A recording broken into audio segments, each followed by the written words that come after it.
नमस्कार। कभी ये सोचा है कि हमारी आज की जो ये भागदौड़ भरी जिंदगी है, उसका हल हजारों साल पुरानी किसी किताब में भी छिपा हो सकता है?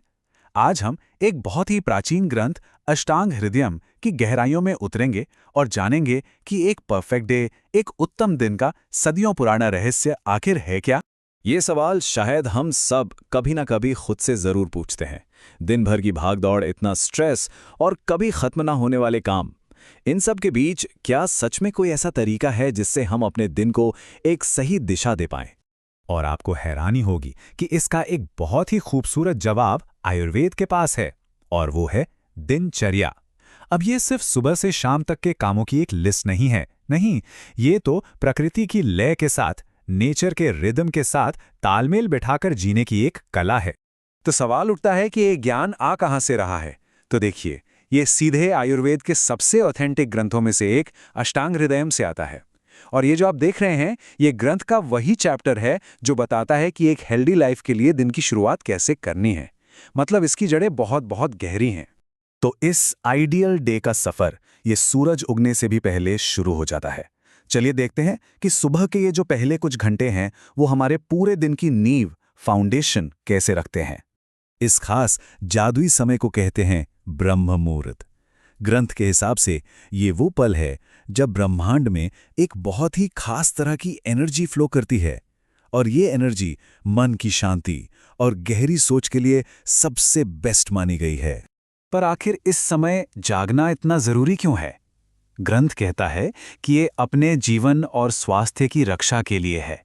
देखिए, होता क्या है, इस समय हमारा मन सबसे ज्यादा शांत होता है और हमारे शरीर का जो इंटरनल क्लेंजिंग सिस्टम है ना, वो अपने पीक पर काम कर रहा होता है।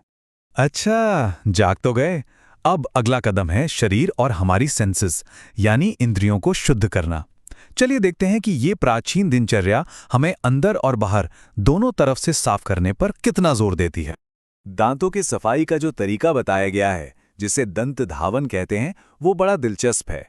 जरा सोचिए, आज के प्लास्टिक टूथब्रश से बहुत पहले अर्क, नीम या बरगद जैसी मेडिसिनल ट्विक्स का इस्तेमाल होता था, और ये सिर्फ दांतों को ही साफ नहीं करती थीं, बल्कि अपने औषधीय गुणों से मसूड़ों को भी हेल्दी रखती थीं। और हाँ, ये कोई सुनी सुनाई बात नहीं है। ये देखिए, ये मूल ग्रंथ का ही हिस्सा है, जिसमें एकदम साफ साफ बताया गया है कि किन पेड़ों की टहनियों का इस्तेमाल करना है और कैसे करना है। ये दिखाता है कि हमारे पूर्वज प्रकृति से कितना गहराई से जुड़े हुए थे। लेकिन ये शुद्धि सिर्फ मुंह तक ही नहीं रुकती। दिनचर्या में आंखों की देखभाल के लिए अंजन, यानी एक तरह का मेडिकेटेड काजल, और नाक के लिए नस्य, यानी औषधीय तेल डालने का भी जिक्र है। इन सब का मकसद क्या था? हमारी इंद्रियों को, हमारे सेंसेस को पोषण देना, ताकि वो बाहरी दुनिया की चुनौतियों के लिए एकदम तैयार रहें। तो शरीर को शुद्ध कर लिया, अब बारी है उसे नरिश करने की, उसे पोषण देने की। और इसका सबसे पावरफुल तरीका है आत्म मालिश। चलिए समझते हैं कि ये आखिर काम कैसे करता है। अभ्यंग, यानी गर्म तेल से खुद की मालिश। इस एक प्रैक्टिस की इंपॉर्टेंस, इस एक अभ्यास का महत्व ग्रंथ का बस ये एक वाक्य ही बता देता है। ये सिर्फ स्किन को चमकाने के लिए नहीं है, नहीं, ये एक बहुत ही गहरी पौष्टिक क्रिया है जो हमारे पूरे शरीर को अंदर से मजबूती देती है।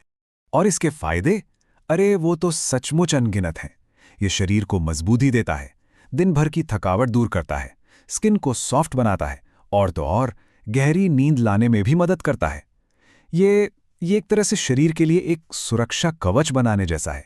एक और खास बात, ग्रंथ इस पर बहुत जोर देता है कि तेल सिर, कान और पैरों के तलवों पर तो जरूरी लगाना चाहिए। अब ऐसा क्यों? क्योंकि आयुर्वेद इन्हें शरीर का बहुत जरूरी मर्म स्थल मानता है, जहां हमारी बहुत सारी नसें आकर मिलती हैं, और इन जगहों पर तेल लगाने से पूरे नर्वस सिस्टम को आराम मिलता है। तो ठीक है, शरीर को पोषण मिल गया, अब उसे एक्टिव करने का समय है।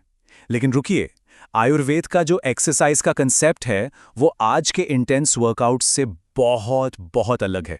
इसे कहते हैं व्यायाम। व्यायाम का गोल शरीर को तोड़ना या थकाना बिल्कुल नहीं है, बल्कि उसमें लाघवम, मतलब एक तरह का हल्कापन लाना है। ये हमारी डाइजेशन पावर को बढ़ाता है और शरीर को स्टेबल और मजबूत बनाता है, ताकि हम दिन भर के काम आसानी से कर पाएं। और इसका सबसे जरूरी प्रिंसिपल है अर्धशक्ति। मतलब अपनी पूरी ताकत का सिर्फ आधा ही एक्सरसाइज करें। तो फिर रुकना कब है? बहुत सिंपल है, जब माथे, बगल या नाक पर हल्का पसीना आने लगे और सांस थोड़ी तेज हो जाए, बस रुक जाइए। इससे ज्यादा करना शरीर के लिए नुकसानदेह माना गया है। तो सही और गलत एक्सरसाइज में फर्क कैसे पता चलेगा? ग्रंथ बहुत साफ साफ कहता है, अपने शरीर की सुनो। अगर बॉडी में हल्कापन फील हो रहा है तो ये एक अच्छा साइन है, लेकिन अगर बहुत ज्यादा प्यास लगे या थकान हो तो समझ जाइए ये एक वार्निंग है कि आप अपनी लिमिट क्रॉस कर चुके हैं। अब देखिए, दिनचर्या सिर्फ फिजिकल एक्टिविटीज के बारे में नहीं है, ये हमारे मन और हमारे बिहेवियर के लिए भी एक गाइड है। चलिए अब देखते हैं कि सद्वृत्त यानी अच्छे आचरण के नियम हमारे जीवन को कैसे दिशा देते हैं। ग्रंथ में 10 ऐसे कामों का जिक्र है जिनसे हर हाल में बचने के लिए कहा गया है और इन्हें 3 लेवल्स पर बांटा गया है। पहला है शारीरिक यानी हमारे एक्शंस, दूसरा है वाचिक यानी हमारे शब्द और तीसरा है मानसिक यानी हमारे विचार। ये जीवन जीने का एक कंप्लीट एथिकल फ्रेमवर्क है। और इन सभी नियमों का जो कोर प्रिंसिपल है वो एक ही है, एम्पैथी, सहानुभूति। मतलब हर जीव को खुद के जैसा समझना। ये जो सोच है ना कि हमें दूसरों के साथ वैसा ही बर्ताव करना चाहिए जैसा हम अपने लिए चाहते हैं, बस यही इस पूरी आचार संहिता की नींव है। और ये सिर्फ कोई थियरी नहीं है, ये हमारी डेली लाइफ के हर पहलू के लिए एक प्रैक्टिकल गाइड है।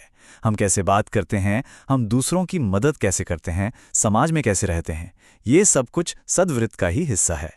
तो जब हम इन सभी मोतियों को एक माला में पिरोते हैं, ब्रह्म मुहूर्त में जागने से लेकर अभ्यंग, व्यायाम और सद्वृत्त तक, तो ये सिर्फ सुबह के कुछ कामों की एक लिस्ट नहीं रह जाती।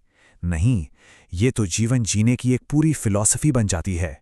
दिनचर्या हमें एक बहुत जरूरी बात याद दिलाती है कि स्वास्थ्य का मतलब सिर्फ बीमारी का न होना नहीं है, बल्कि ये शरीर, मन और आत्मा के बीच एक गहरा संतुलन है, एक बैलेंस है। तो आखिर में सवाल यही बचता है, इस प्राचीन ज्ञान की कौन सी एक आदत है जो आज हमारी जिंदगी में थोड़ा और संतुलन ला सकती है? इस पर सोचिएगा जरूर।